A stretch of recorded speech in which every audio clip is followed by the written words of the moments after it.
A você que acompanha a TVI em suas multiplataformas, pelo app, pelo YouTube, pela TVC, chegamos a mais um encontro do Naquela Mesa Entrevistas. Espaço de diálogo que quer colocar em evidência saberes, construções, práticas, relações e a identidade cultural de um povo, de uma gente, do sul da Bahia para o mundo, promovendo encontros, potencialidades e uma perspectiva de visão de mundo atravessada pela arte, pela cultura, pelos movimentos populares, enfim, promover um grande encontro e uma grande celebração a partir da prática de personalidades das mais variadas áreas do conhecimento e da vivência, né, numa sociedade cada vez mais plural e diversificada. E traduzindo essa perspectiva, esse posicionamento, essa escolha que nós fazemos ao construir esse programa semanalmente, às terças-feiras, a partir das 21h30 e aos sábados, às 18h30, hoje nós recebemos um dos mais importantes intelectuais em atividade no nosso país. Ele é poeta, cronista, pedagogo, professor especialista, mestre e doutor, com experiência internacional e que hoje atua com forte compromisso na escola básica, promovendo o encontro entre a universidade e essa educação introdutória da escola básica. Ele também é liderança no movimento docente do nível superior e recentemente comandou aqui na UFSB, esteve no comando de greve aqui da UFSB, nesses tantos e tantos dias que configurar uma luta por melhores condições de trabalho. Eu estou falando de um juazeirense ilustre, alguém que honra o nome da sua terra natal e que falava agora há pouco aqui em off, em carneiro, ensopado de galinha, memória afetiva através da culinária. É o meu amigo querido com quem eu tenho a honra de dizer que aprendi muito, o professor Dr. Álamo Pimentel. Álamo, querido, seja bem-vindo. Perdão as incipientes palavras, as insuficientes palavras, mas o afeto é transbordante. Então eu queria dizer que é uma alegria ter você naquela mesa de entrevistas, para nós falarmos da sua trajetória intelectual, da sua produção, da sua trajetória docente e, acima de tudo, da sua trajetória como alguém que está fincado nos movimentos populares, na educação básica e fazendo essa interlocução com a universidade e com a educação superior. Ô, Rafael, que é isso, é uma honra. Você, aliás, me colocou num patamar que eu não esperava, que eu não me vejo. Fico feliz por você me devolver essa imagem tão generosa de mim mesmo, assim, nesse encontro. E saiba que é verdadeira, que há muito tempo eu ansiava por ter essa conversa aqui com vocês, com esse público que acompanha esse importante programa, porque esse é um momento de celebrar o encontro, celebrar o compromisso com a palavra, com a literatura e, sobretudo, o compromisso com a educação, porque nós nos conhecemos no chão da escola, né? Nós nos conhecemos fazendo educação e lutando por educação de qualidade verdadeira, honesta, generosa, uma educação que acolhe as pessoas, né? E que, junto com essa acolhida, produz mais existências, produz um sentido maior para a existência. Então, eu que agradeço. Para mim, eu estou muito feliz aqui, muito feliz mesmo. Estamos gravando esse programa e ele vai ao ar um dia depois do aniversário da nossa querida Juazeiro. O que o jovem Álamo trouxe de lá e ofereceu para o mundo? E quais são as referências que ainda latejam no seu fazer cotidiano da nossa querida Juazeiro? Eu saí de Juazeiro para fazer a minha carreira acadêmica. Eu fui morar no Rio Grande do Sul, que foi onde eu fiz meu doutorado e desenvolvi minha tese sobre a convivência com o semiárido. E esse tempo distante da cidade faz com que a gente relabore a nossa relação com o lugar de onde a gente vem de uma maneira muito, muito mais livre, vamos dizer assim, né? E eu tenho como escrito, já escrevi sobre isso em algum momento, eu tenho como um dos principais patrimônios da minha origem juazeirense o amor pela palavra, né? Eu nasci numa família, meus pais se separaram assim que eu nasci, eu fui criado por minha avó, minhas tias maternas, minha mãe, e a minha casa circulava muito livro. Elas eram semi-alfabetizadas, mas gostavam muito da leitura. Então o livro circulava muito, muito livremente. Eu sempre fui muito curioso. Eu fui filho único até os 6 anos de idade. E até os 6 anos de idade, o meu convívio era com revistas, eram costureiras, eram com revistas, figurinos, com fotonovelas, naquela época havia muitas fotonovelas, e com a palavra, com a literatura. Eu tinha tias que escreviam poesia e liam para mim, e uma delas me presenteou, uma tia postiça, na verdade, que não era tia consanguínea tia Adelaide Lopes de Almeida, uma grande professora lá de Juazeiro. E ela fez um acróstico com o meu nome. Então, essa paixão pela palavra é algo que eu carrego comigo. Juazeiro é uma cidade de muitos poetas, Juazeiro é uma cidade de escritores famosos, Juazeiro é uma cidade muito cronista, né? Na minha infância tinha uma crônica de rádio chamada "E Nós Para Onde Vamos?", e era a crônica do meio-dia. Então nós almoçávamos ouvindo aquelas crônicas, e eu carrego essa influência, esse amor pela palavra, essa paixão pela palavra, uma paixão que me faz ter uma relação mais flexível com a palavra. Eu vivo no universo acadêmico, é ele que, em alguma medida, bota o feijão na minha mesa, mas eu carrego a poesia em tudo que eu faço. Eu convivo com a poesia porque, de certa forma, ela abre caminhos para um exercício de um pensamento que não se deixa asfixiar, vamos dizer assim, por aquilo que eu chamo de tirania do conceito, né? O conceito é muito importante, às vezes, para a gente entender um aspecto limitado da nossa vida, da nossa realidade. É para isso que os conceitos servem. Eles especializam o nosso olhar para lidar com questões muito limitadas, muito controladas. A metáfora, a poesia, a palavra viva, ela abre isso, né? Ela abre as possibilidades de compreensão, ela abre, inclusive, as possibilidades do trato com o conceito. Então, essa é a relação que eu tenho que eu carrego com o Juazeiro e que eu cultuo muito, muito, muito vivamente. A outra é com a memória, né? Porque vivia num ambiente em que se cultivava a memória, as pessoas celebravam as memórias nos encontros familiares, a família sempre se reuniu para falar, enfim, de casos por várias vezes, e cada vez que um caso era contado, ele vinha com um elemento novo. Eu sempre fui muito curioso, sempre gostei muito de ouvir e de falar. Então, essa relação com a memória também é uma coisa muito, muito presente na minha vida, muito presente no meu trato, vamos dizer assim, com tudo que eu faço. Com tudo que eu faço. Não é só a vida de professor, de pesquisador.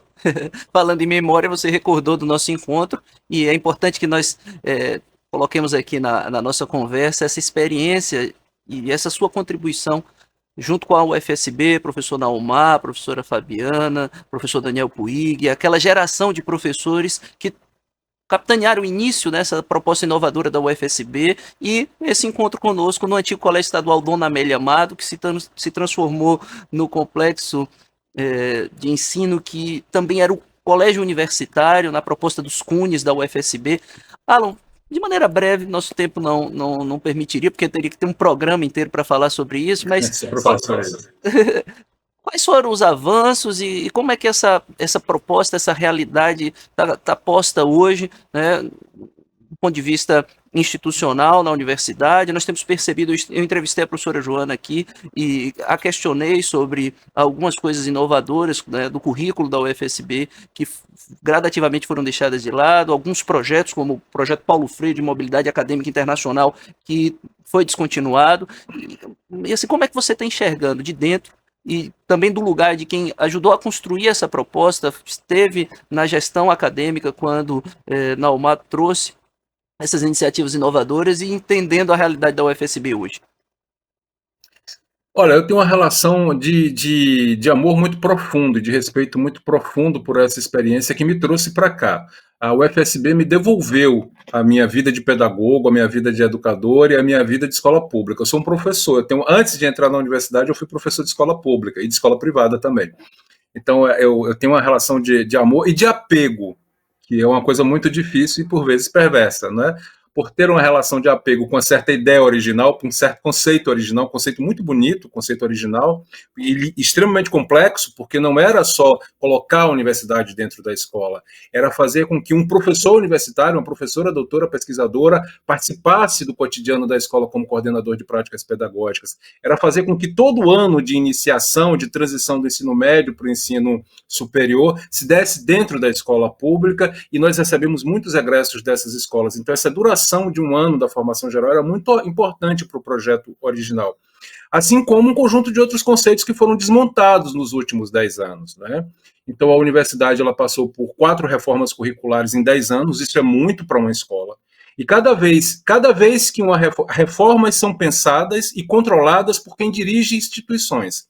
Cada vez que uma reforma é pensada e não comunicada, compartilhada devidamente com a comunidade que vai fazer com que essas reformas aconteçam, retira-se das mãos do professor e da comunidade escolar e da comunidade acadêmica o conhecimento sobre o que está sendo feito. Então, essas 4 reformas curriculares que aconteceram, elas produziram o que eu chamo de uma espécie de alienação imposta a todos nós que fazemos os colégios universitários.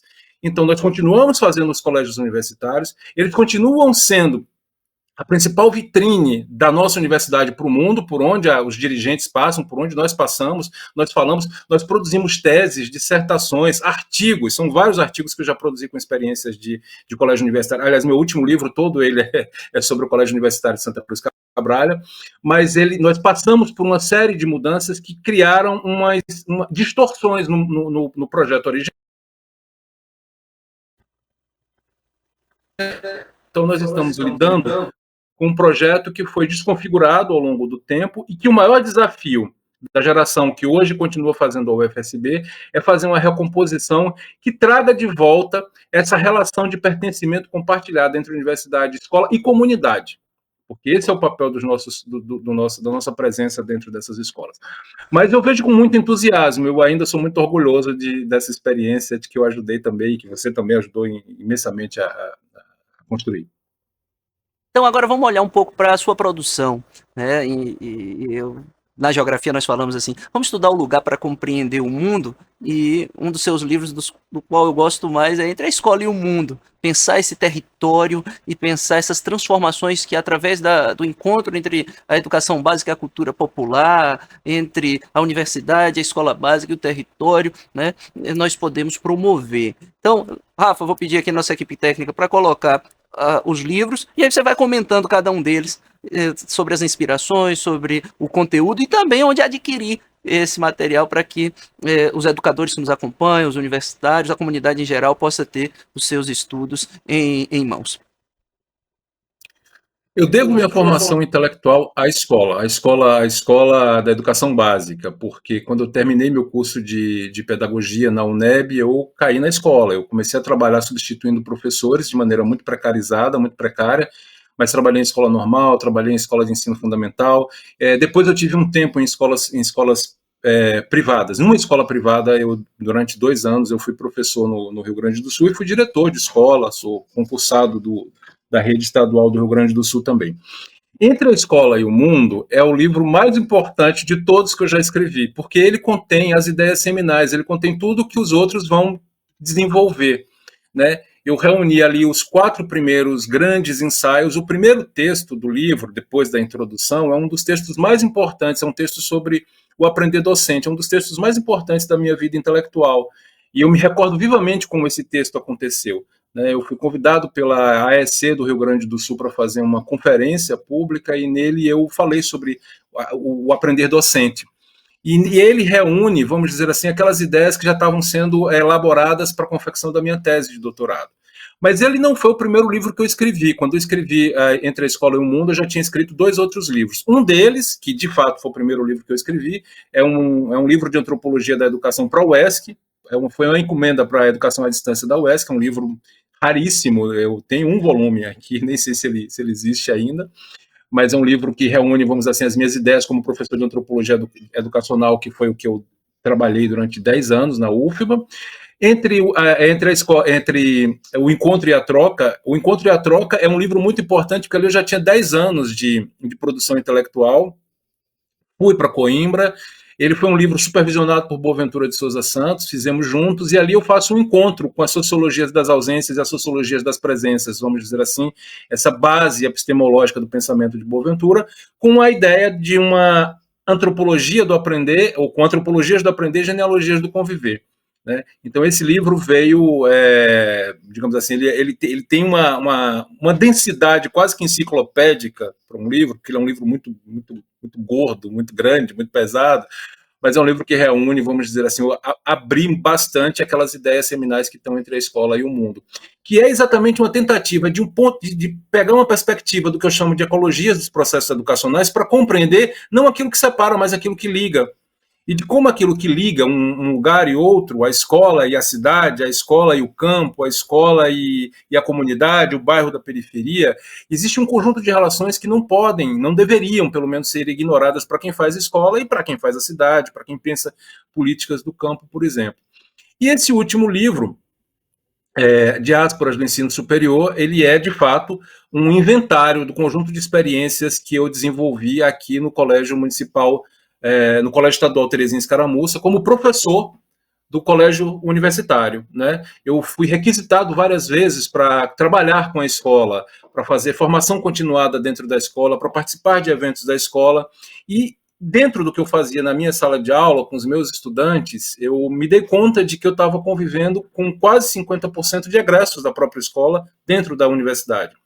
E aquilo para mim era algo muito novo, muito original, muito inspirador, né? E eu fiquei ao longo de quase 7 anos reunindo material, tomando nota, compondo fotos, compondo relatos, fazendo relatórios, e resolvi então na minha passagem de associado, de professor associado para professor titular, defender uma tese. Nas universidades federais, a gente ou defende um memorial ou defende uma tese quando a gente passa para professor titular. E eu fiz desse livro, e depois virou livro, é claro, a minha tese de professor titular, porque, como eu disse na defesa, era uma prestação de contas para o povo do território, para o povo a quem eu devo muito, o povo que investe na educação e na esperança de que a nossa universidade possa trazer horizontes melhores para a vida das pessoas, de uma maneira geral. Perfeito. Por mais que nós nos esforcemos aqui para fazer uma linearidade, para trabalhar com a sequência, o tempo joga contra a gente, então vamos passar agora para uma dimensão bastante atual da sua luta. Você esteve no comando de greve, você esteve à frente, você entregou o documento na mão do presidente Lula, você mobilizou a comunidade acadêmica, e nós queremos saber o resultado dessa mobilização, as tensões e as perspectivas, né, a partir do retorno às atividades acadêmicas, mas não de nenhuma fragilização desse estado de vigilância permanente. Então, queria saber de você, nesse quadrante agora aqui da nossa conversa, um panorama de tudo isso que aconteceu. Bom, a minha avaliação geral é de que a gente teve alguns avanços. A gente não saiu vitorioso como nós gostaríamos de sair vitoriosos. Nós gostaríamos de ter mais do que 0% em 2024. Nós gostaríamos de que, por exemplo, alguns atos governamentais fossem revistos, como, por exemplo, a eleição direta para dirigentes das universidades. Nós tivemos um ciclo de indicação de interventores e interventoras nas universidades públicas brasileiras, no governo anterior, que foi extremamente prejudicial, mas o governo anterior fez isso com base numa lei que existe desde 1996. Né? A lei da lista tríplice é uma lei da época de Fernando Henrique Cardoso, uma lei caduca, uma lei que o primeiro governo Lula anunciou que iria propor a revogação. A primeira proposta de reforma universitária feita por Tarso Genro incluía, né, a revogação dessa lei da lista tríplice com garantia de eleição direta. Então a gente viveu várias crises nesse ciclo. Covid, a gente viveu a crise do autoritarismo ascendente no contexto brasileiro. Autoritarismo social, porque a resposta com os governos são resultado do que acontece, de como a sociedade se organiza em torno de determinadas pautas. Né? Então, eles não é dado. Nós vivemos a crise climática. A nossa região é uma região que é acometida por crise climática. Itabuna, Guaratinga, Porto Seguro, Eunápolis, Teixeira de Freitas são cidades em que nós estamos e que sofrem com crises climáticas. E nós vivemos a precarização das universidades que foram interiorizadas, e para muitos de nós, esse último livro que eu publiquei, é um elogio da interiorização, do processo de interiorização que eu enxergo como uma grande diáspora. Né? Nós estamos extremamente precarizados e continuamos precarizados. Então, a recomposição orçamentária que o governo nos assegurou para esse ano, ela é insuficiente, e nós estamos sendo ameaçados de perdê-la com um corte de 10 bilhões, de 15 bilhões, de 20... Cada dia muda o corte. E esses cortes são para proteger aos credores, aos banqueiros brasileiros, e não a população brasileira. Porque, desde Fernando Henrique Cardoso, a única coisa que os governos fazem é garantir que quem ganha dinheiro, quem rende com lucro, quem lucra com o negócio do capital, com os negócios do capitalismo, continuem lucrando. E os cortes sempre pesam mais nas políticas sociais. Então, nessa perspectiva, nossos avanços foram muito poucos. Teve avanço.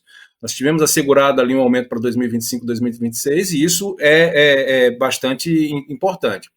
Agora, do ponto de vista da reconstrução das nossas relações internas, principalmente no contexto de cada universidade, isso foi muito importante. Né? Na UFSB, nós tivemos a oportunidade de aprender e de trocar experiência, memórias né, uma compreensão do fazer universitário, uma defesa da universidade pública que nós normalmente no nosso cotidiano nós não temos, porque a gente vive segregado entre salas de aula ou entre quem está nas instâncias colegiadas e quem não está. Então, nessa perspectiva, eu acho que nós tivemos inúmeros avanços. Nós entramos com num comando de greve com um sindicato extremamente pequeno ainda, nós somos o menor sindicato, a menor seção de sindicato do Brasil, e somos também a menor universidade do Brasil, né, em termos quantitativos ainda, mas nós dobramos a quantidade de sindicalizados, adimplentes, saímos com um documento de mais de 17 páginas, que é talvez o diagnóstico mais aprofundado da vida institucional da nossa universidade, que faz 10 anos esse ano de funcionamento. Ano passado foram 10 anos de existência na forma da lei, esse ano a gente faz 10 anos de funcionamento, e eu acho que foi a forma mais bonita de celebrar 10 anos de existência operante, de existência construtiva, edificante da nossa instituição, porque, de fato, quem faz essa instituição pela base, né? Então, eu vejo dessa maneira. Acho que a gente ainda vive essa contradição de classes, é uma contradição de classes. A classe docente ela tem sido severamente penalizada, né, empobrecida, e quase tudo que a gente faz sai do nosso salário. As aulas que a gente dá, os livros que a gente compra, o investimento em formação continuada, quase sempre sai do bolso do professor e da professora, e o governo não reconhece isso. Então, a gente precisa de ser reconhecido com a dignidade que a gente constitui nessas lutas, na nossa vida, nossa existência. Essa trajetória a partir das imagens que você selecionou pra gente, e aí você vai contando um pouco de cada um desses momentos. Esse dia foi incrível, essa semana foi a semana mais importante do nosso movimento, porque em uma semana a gente fez 1000 coisas, a gente viveu 1000 loopings, para usar assim um termo, dávamos viradas. Então, quando nós decidimos ir para Teixeira de Freitas, fretar um ônibus, fazer camisas, e encontrar o presidente e apresentar a carta de Teixeira de Freitas, nós também reunimos o grupo de professores do campus Jorge Amado, do campus Sosígenes Costa e do campus Paulo Freire, num momento ímpar, num momento glorioso, num momento tenso, extremamente tenso, porque esse dia a gente viveu vários enfrentamentos. Inclusive porque os professores que deveriam estar também representando a classe docente, os professores sindicalizados e os técnicos administrativos estavam fora da lista de presenças. A gente brigou na porta do evento para que os nossos colegas pudessem entrar e participar. Mas esse momento é o momento do café da manhã, é o momento que a nossa reitora foi nos encontrar, foi celebrar conosco ali essa luta. E esse momento é um momento de entrega da carta de Teixeira de Freitas.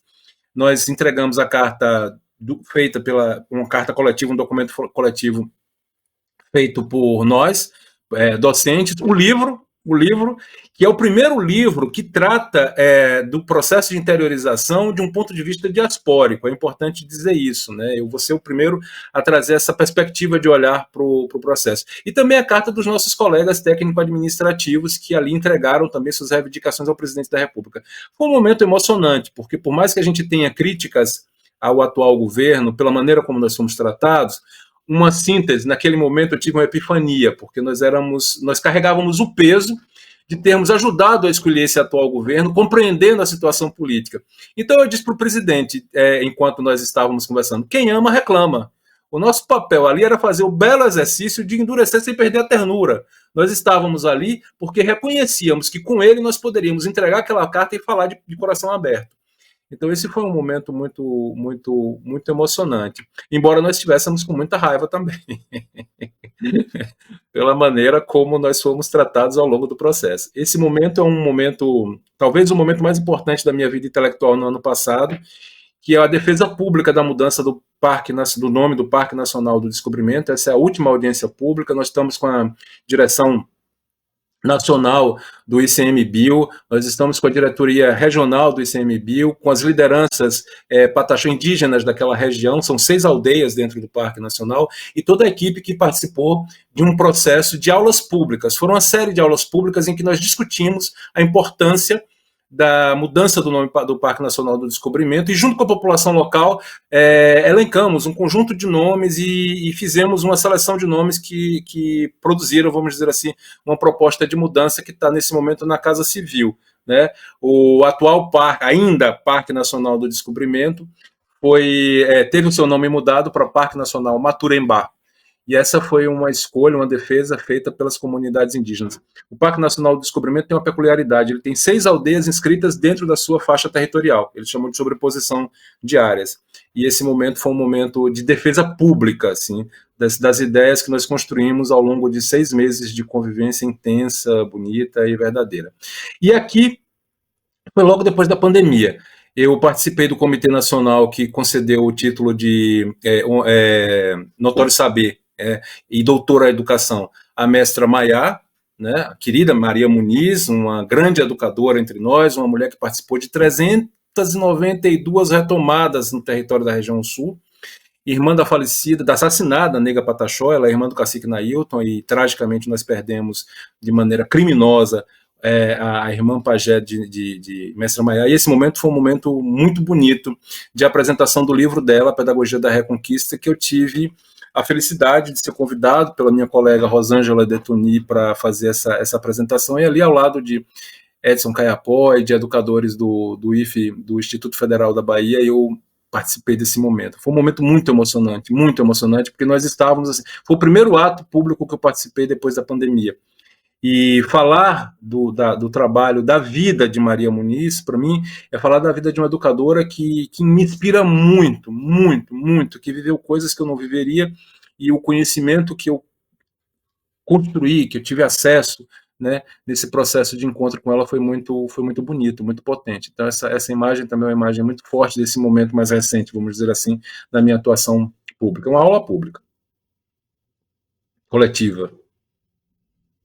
Ao acompanharmos, né, esses momentos que você seleciona, somos tomados por entusiasmo e por inspiração. Eu acho que você é daquelas pessoas que tocam sensibilidades a partir da coerência entre o que diz e o que vive.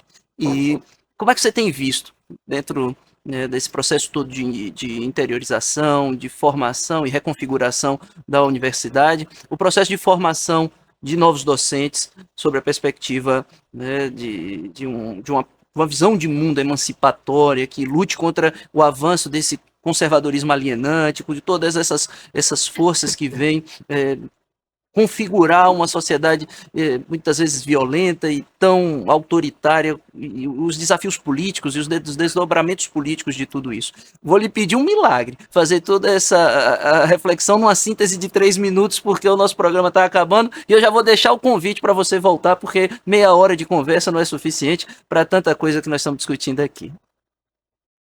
Eu vou me posicionar, já agradecendo aqui pelo convite maravilhoso, em 2 momentos muito distintos, que são polos extremos da minha experiência.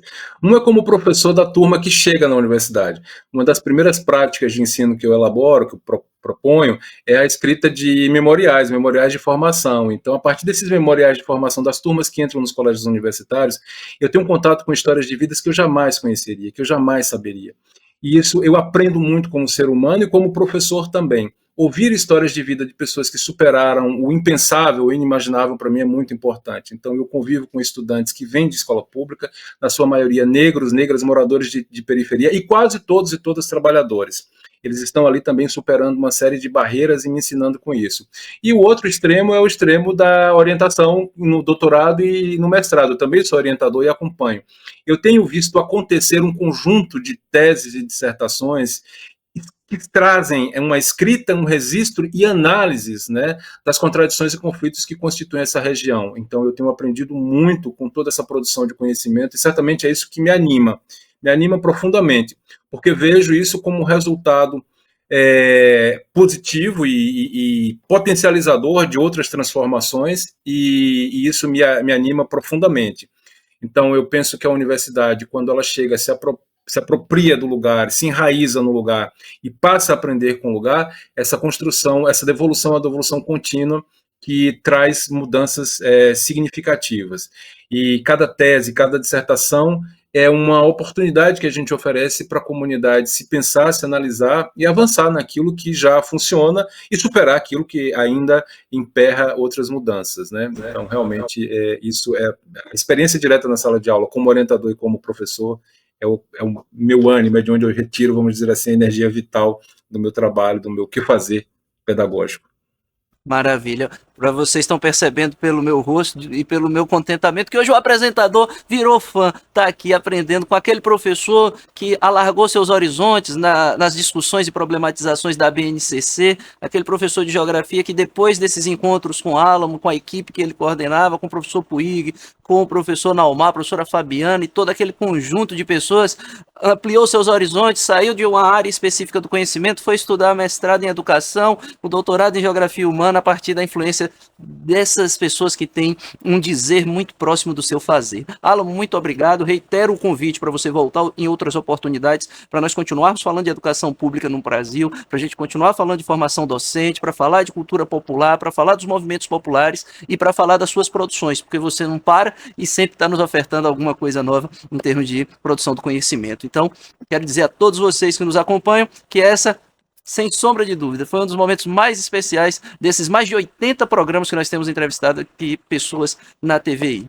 Esse foi o Daquela Mesa, sempre às terças-feiras às 21h30 e aos sábados às 18h30, especialmente para você.